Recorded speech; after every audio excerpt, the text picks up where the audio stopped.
everyone! Welcome to Litek Kusina! So guys, ang ating 1, 2, 3. Itong, ay apat pala yung recipe ko guys. Mayroon pala akong chicken mamaya, maano ko. So yung pangatlo nating recipe ngayon ay yung fish fillet. Ayan, chicken, ano bang gagawin natin dito? Siyempre, gusto kong gawin yung easy lang at ayaw kong pinahihirapan yung sarili ko. So lang sabi ko guys, ay ayaw kong pahirapan yung sarili ko. So meron tayo ditong fish fillet or kabalyaw o white meat. Ayan, pinaka tenderloin ng isda ito. So yan, i-dry natin.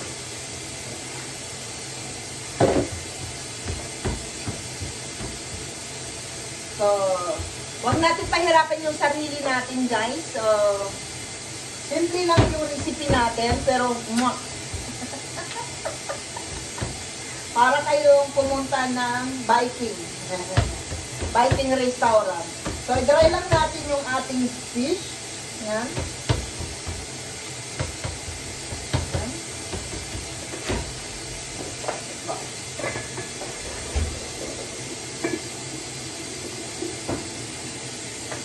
Lang guys. So ayan guys, nakikita nyo ba ako? Ayan. So ito na po yung ating fish fillet. Hiwain lang natin para yung pang bite lang. Ayan. Siguro mga ganito lang, yung square, ganyan, ka-square. So lagay muna natin dyan.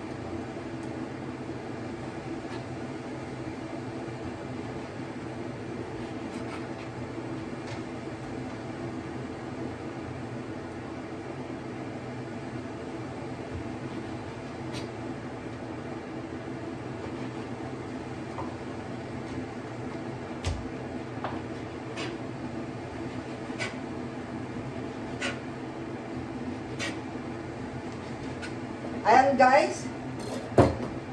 So, lagay natin dito sa ating plate.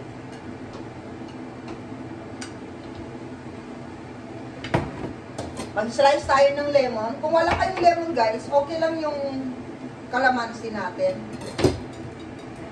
So, gawin natin guys ay squeeze natin yan. Simple lang guys. Pero pag naluto to, tignan nyo guys. So, yan. Squeeze natin yung ating lemon. Yan. Massage natin. Para yung lemon ay masipsip na ng isda.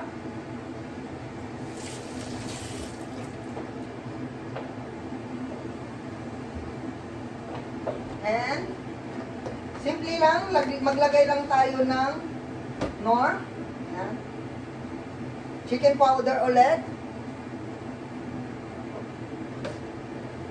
And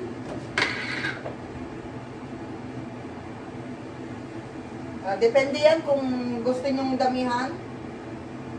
Yan. And then a little bit salt.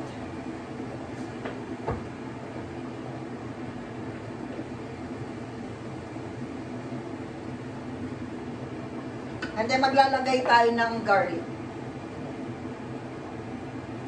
So, ito yung pang-marinate natin guys. Salt, garlic, and maglalagay din tayo ng a little bit black pepper guys. Wait lang, magtatag lang ako. Magdikdik lang muna ako ng black pepper natin. So, ayan guys.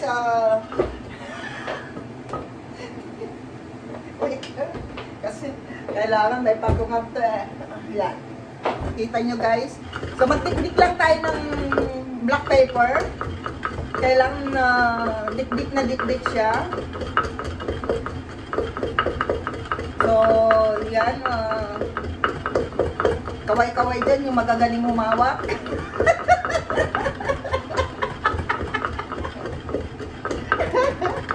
Ako magaling humawak sa ano, pagka nagdidikdik ng pamienta.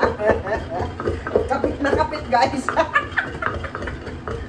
So, ayan, durog na. Ay, silintik, oh. So, maglagay lang tayo ng konti lang. Baka kasi maglasang ano naman yan, pamienta lang. So, ayan. Lamas-lamasin lang natin sa, ano natin, sa, yan lang, nakita nyo guys, paano, ano. I-massage natin, and then, babad lang natin muna, yan. Kasi madali lang naman itong lutuin guys. So, yan. Yung ating pangatlong recipe. Tignan niyo mamaya kung paano lutuin. So, mamaya tayo kita. Hello everyone! Welcome back! So, kanina guys ay nagmarinig tayo ng fish fillet. Ayan. Ang tawag ng isda na to ay fish fillet siya guys. Pero, alam nyo kung ano, ganun lang yung ginawa ko. Minarinate ko lang siya. So, after ano, ayan, nagpainit na rin tayo ng oil. So, meron tayo ditong maizena or cornstarch. Ayan. So, ang gagawin natin guys, bago natin ilubog-lubog dyan, ito. Ang gagawin lang natin ay buhusan lang natin ng yan. Lagyan lang natin siya ng flour.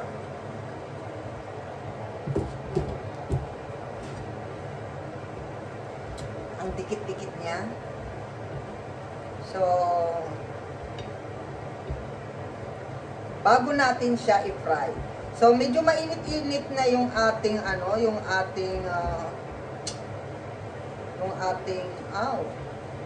nadumihan na yung ating kalan.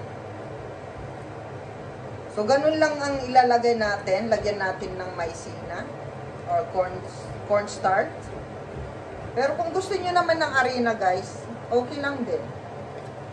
Kung saan kayo masaya, ito lang meron ako eh.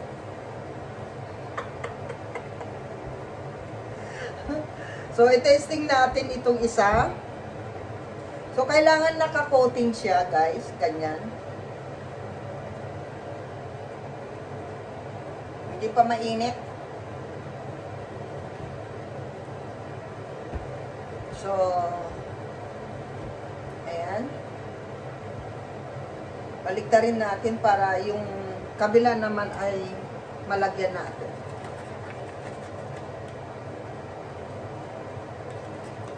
Lubog lang natin siya sa harina or cornstarch. Cornstarch kasi itong gamit ko. So, hindi na natin kailangan maglagay pa ng kung ano-ano sa flour natin. Kasi may tinimplan na natin ito kanina, yung isda natin, yung fish.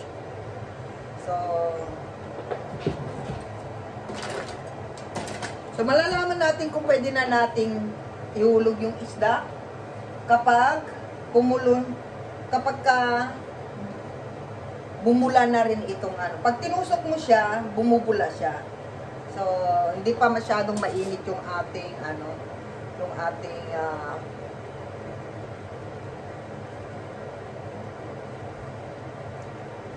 oil. So, ganun lang siya guys. Pagka-fried natin guys, ayan, balikan natin.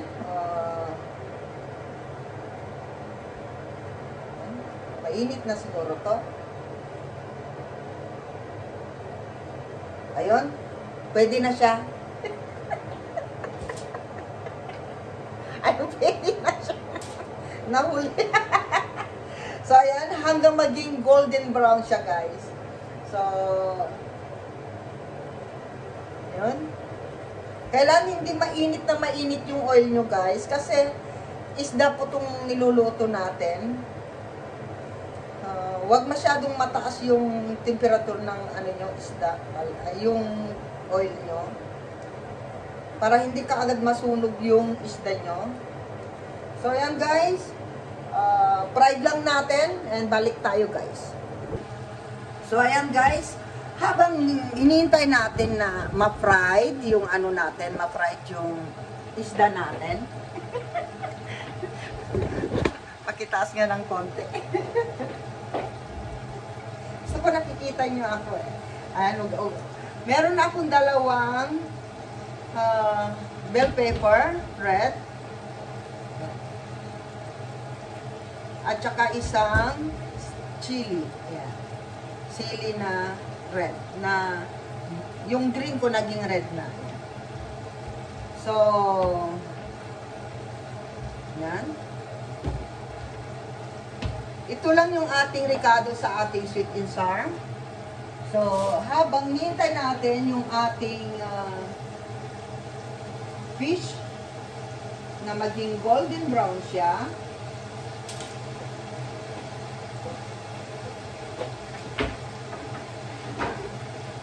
gagawa na tayo ng ricado natin.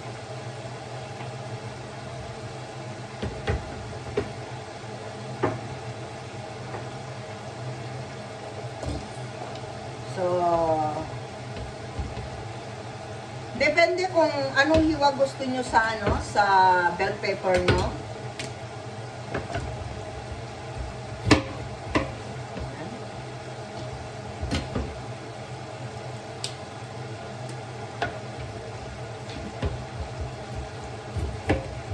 Pwede rin yung ano, pwede rin yung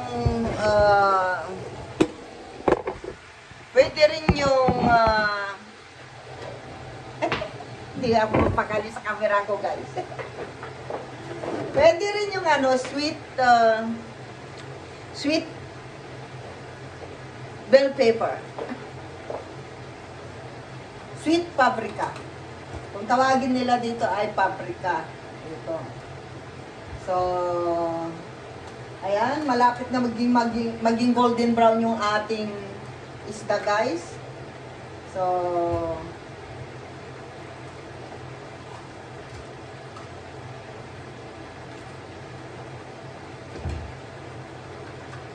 isasalang na natin yung pangalawa. Ang gaganda ng ano no, ng bell pepper dito kasi malalaki. Sa Pilipinas lit eh. Kaya ano, minsan inahanap ko talaga yung sili natin, ay yung bell pepper dito. Ewan ko bakit maliit yung bell pepper natin sa Philippines. So, tanggalin lang natin yung kanyang ano, buto. Ayan. Ito kasi guys, pang ano lang, pangganda lang ng buhay ng niluluto natin. Ganun lang. So, kailangan kasi maganda yung kulay ng niluluto natin para maganda rin yung lasa, di ba? So, tingnan natin guys kung yung niluto natin ano, kung golden brown na siya. Hindi pa siya golden brown.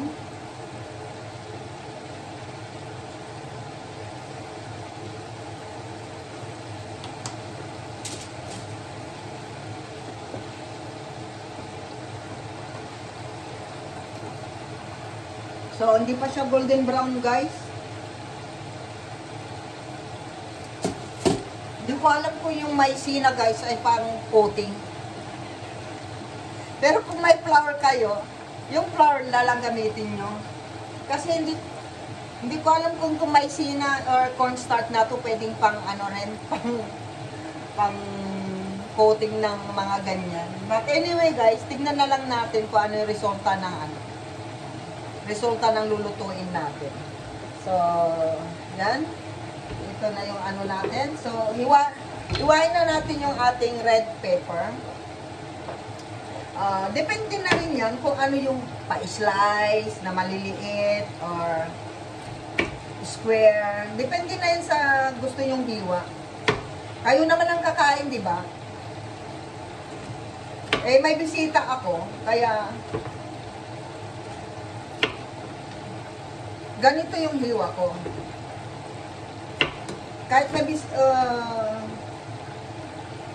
Kasi yung iba, stripe. Depende na yung gusto nyo. Ako, gusto ko ganito lang. Hindi kailangan ng ano. So, huwag nating pahirapan yung sarili natin. So, habang hinihintay natin yung ating fish fillet, huwain na natin to. Kasi, madali lang itong lutuin, guys. Ayan. Yung mga mahilig ng isda, nakatulad ko, ganito lang, para, di ba may mga bata ayaw ng isda? Bigyan nyo ng kulay para yung bata mainggan yung kumain. At saka yung mga matatanda na. Yan.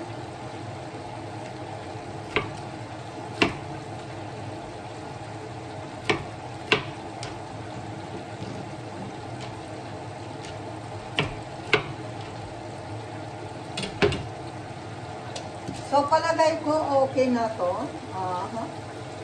Malapit na. Malapit na siya maging brown.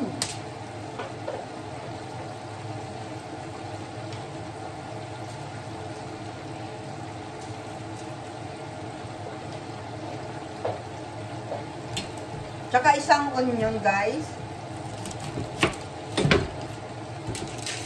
Siya nga pala, sa totoo lang hindi, I hate talaga ng ano, maghiwan ng sibuyas.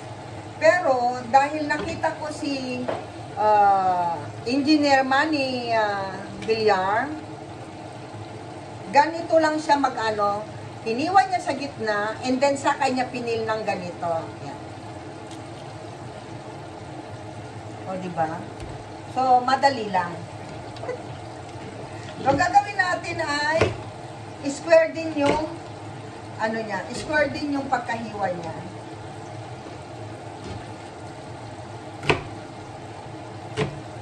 At saka kahit anong sibuyas, guys, yung ano, yung kahit anong sibuyas na lang yung ilagay niyo.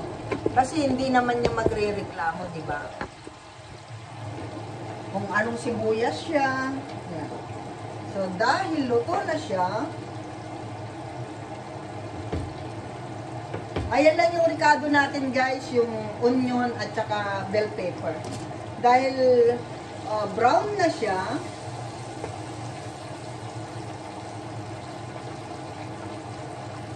ayan, guys, di ba, look, golden brown na siya.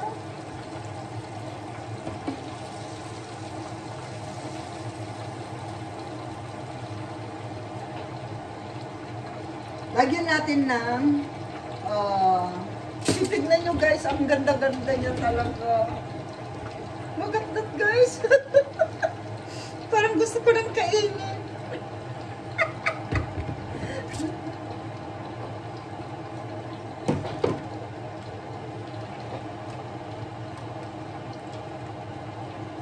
Magdagdag pa ulit ako. Kasi, guys, hindi ko alam kung paano yung ano mo. Tanggalin ko na nga yung jacket ko.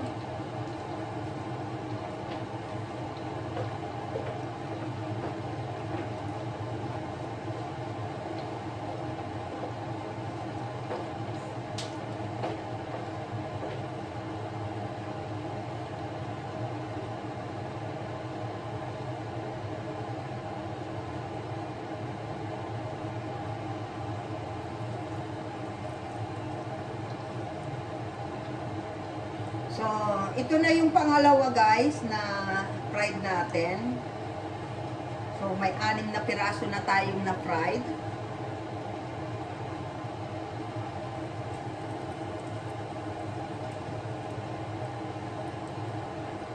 So, yung magtatanong kung ano, paano ko minarinate yung isda is, ayan, mapapanood nyo rin dyan sa video na to. Wow.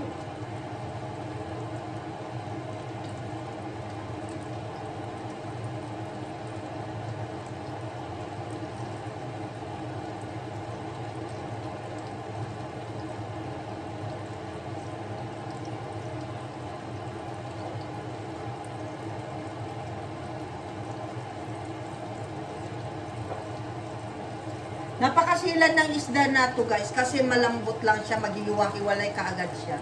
Kaya kung walang coating to, wasak-wasak na siya. Parang si Kapitan Benosa. Magiging wasak-wasak na to.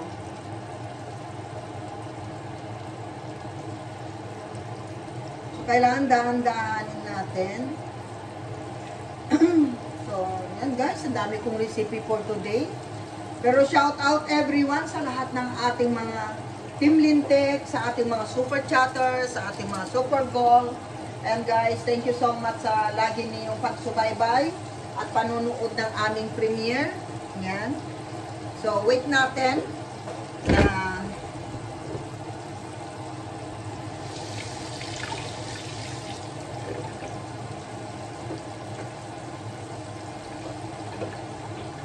so, yan, dagdagan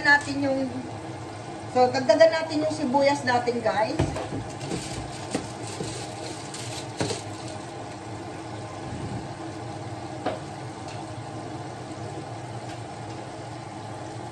So, yung aking rindang ay luto na rin. Gusto niyo makita yung rindang ko, guys?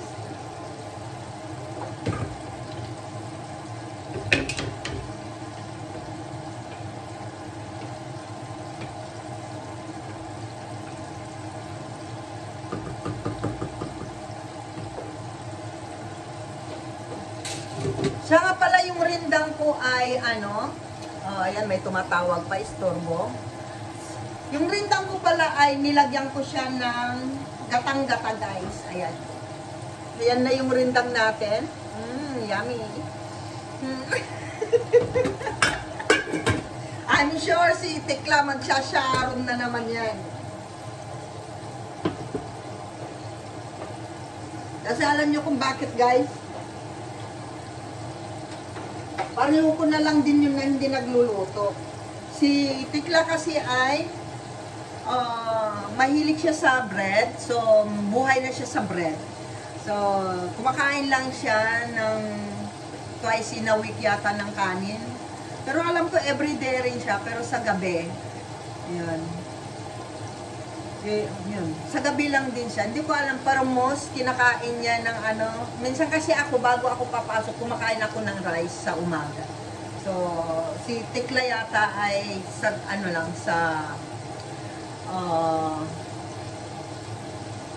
evening lang, sa evening.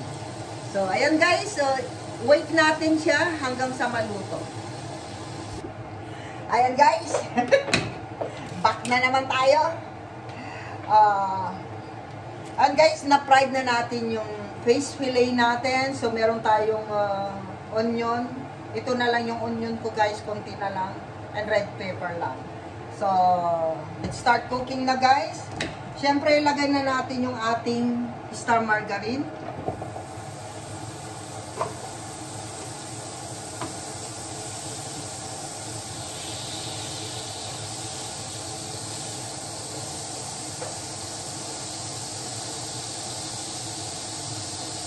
Maglagay na rin tayo ng garlic.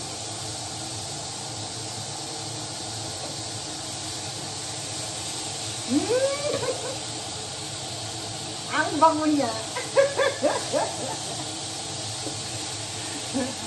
Hindi ako mapapahiya sa inyo guys.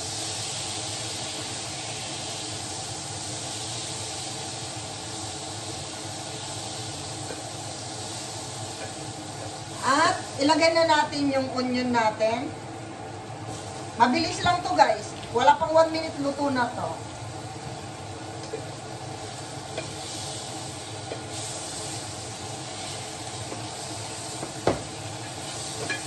Yan.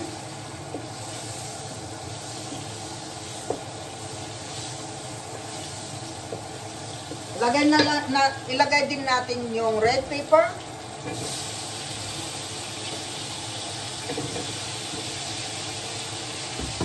Kailangan mabilis.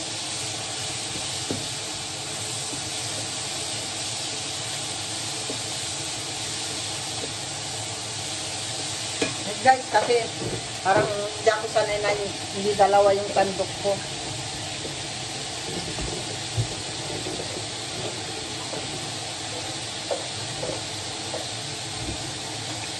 So, halo-haloin lang natin.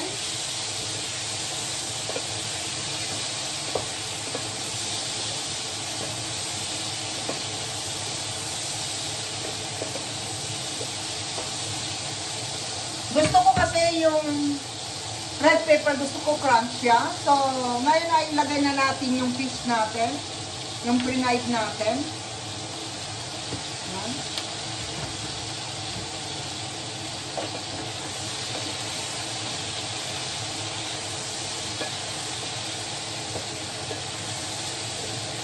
Oh, look at that, guys! Makulay ang buhay!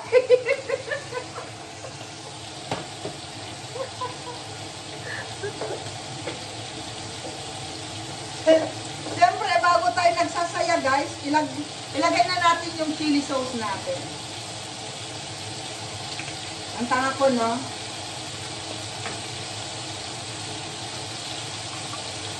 Kaway-kaway yung katulad sa atin na yung mga bagong bili natin, eh, diretso na gano'n, yung pala, kailangan natin may tanggalin pa. So, lagay natin yung chili sauce. Yan, depende sa gusto nyo.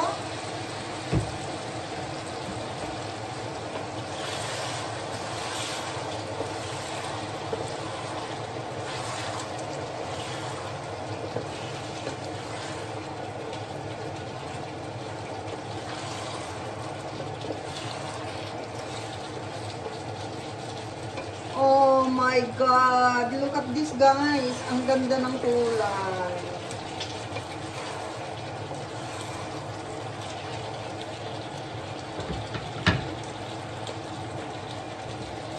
So, yung, alam nyo ba yung pinagdipan natin na arena cornstarch? Maglagay ako ng konting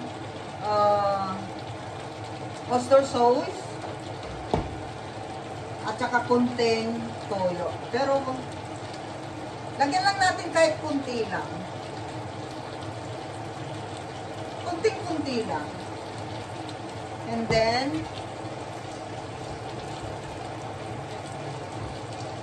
ito kasi yung pinag-anuhan natin ng ano guys, ng yung pinag-anuhan natin ng dip. So maglagay lang tayo siguro ng kunting-kunti lang. Ganon. Ganon lang para lang pampalapot lang niya. Then see. Kasi pagka ano, masyadong malambot. Para ano lang, kunti lang guys. Para ano naman, ayan girl, sarap. Let's try it na. So, slow cook ko na siya.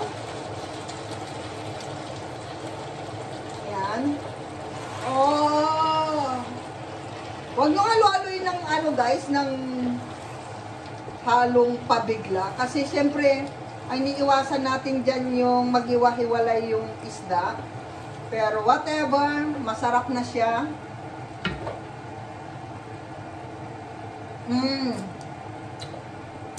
Sarap.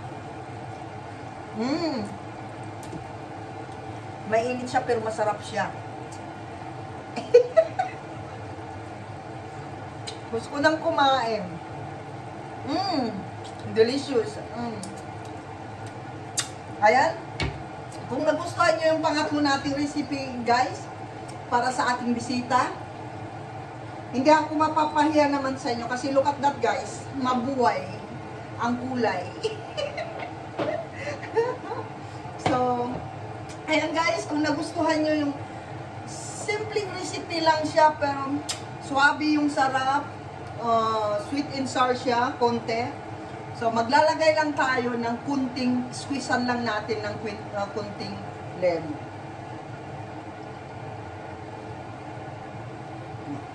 Pero, patayin nyo na po yung, yung apoy niya. And then, tingnan natin kung ano yung pagkakaiba ng lasa kapag nilagyan natin ng kunting, kunting lemon. Pero kanina masarap na siya eh.